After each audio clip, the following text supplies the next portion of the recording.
Hi, this is Spencer Colgan from Spencer Colgan is Wallpaper, coming to you out of Tampa, Florida. Right now we're hanging in Sarasota. A very unique wall covering by the company known as Philip Jeffries. And this is called Studs and Stripes. It's a very unique wall covering that has as its feature a very beautiful textile, okay? And so I just want to show you what goes into the planning of this particular installation. First of all, we have our expert installer. After having measured out the walls, now we are making a on-site cut of the edges of the wall covering. But here's the unique issue with this. You see these rivets.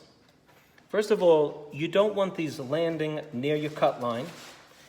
And you don't want them landing on your inside or outside corners. And we'll talk about that when we get into the room where we are installing this wall covering. But look at the beautiful cut that we did on site. Okay, this is a very sharp cut done with a very thin blade that's brand new. Now, it's far better in quality than the factory cut edge that comes from Philip Jeffries. And they would even admit that themselves. And they suggest that you cut it on site. Let's go into the room to show you the layout or the engineering, the planning of where the wallpaper will fall when you have your planning on a particularly large room. Look at all of the nuances in this room.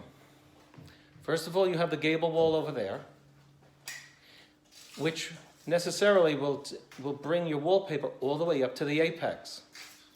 Now you have to take into consideration where those rivets will fall in the pattern. If they fall on the corners of your windows, you blew it. It's thousands of dollars worth of mistakes, okay? The customer, now this is the opposite wall of the gable wall. There's no gable wall, this is just a bedroom. I'm sorry, this is a living room. So this is the opposing wall, but look at the difference. You see the difference? We have a different issue over here. We don't have windows, but we have a soffit. This is going to be a bar, and we have this corner right in the middle of your screen. So what does that mean?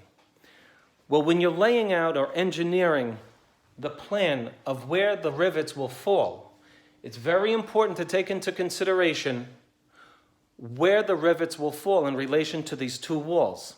Now, as you sit in the center of this room, you're going to notice either perfect symmetry or a lack of symmetry. What I mean by that is those rivets are going to define a certain level to all of the people who enter the room. And it will either be conducive to order or express a lack of order from a poor planning of where you decided to land these rivets. Let me just explain what I'm talking about. Which wall would you think would govern the layout of these rivets? Remember the important thing, if you land on a corner, you're in trouble. But if you land on that corner, you're in trouble as well. So have you decided where you would begin to plan the layout of these rivets? Well, if you guessed this wall, you guessed right. And here's why. That corner, being above these windows, is going to determine where we want our rivets. And so you don't want the rivets right at the corner. You want to have them comfortably above it. Here's why. If that soffit is not perfectly horizontal, what I mean by that is level, you're going to notice the rivets get closer and closer to the edge, even over the course of this 8-foot span of wall. The trick to the trade is that you put them high enough above that so that it's not an issue that you can perceive just by a glance. Then, keeping those numbers in mind, you come over to the gable wall and you see the governing issue from the soffit wall and you see where they lay out. And if those rivets lay comfortably over here and are not an issue around the tops, in particular, the tops of these windows, then you've made a good choice. The rest of the room will be governed by where those rivets were laid out based on this wall. The last thing you want to check is to see that the two load-bearing walls, in this case, the one adjacent to the gable wall and its opposing wall right here, you want to make sure that in case the ceiling is off slightly, that your rivets are not too close to the top, so that again, that you'll perceive the lack of level. There are no walls that are perfect, and when you're laying out a Phillip Jeffries rivet wall covering, you must take this into account because you can easily blow it in the planning stage. So we'll show you how we do as we go along. This is Spencer Colgan from Spencer Colgan is Wallpaper.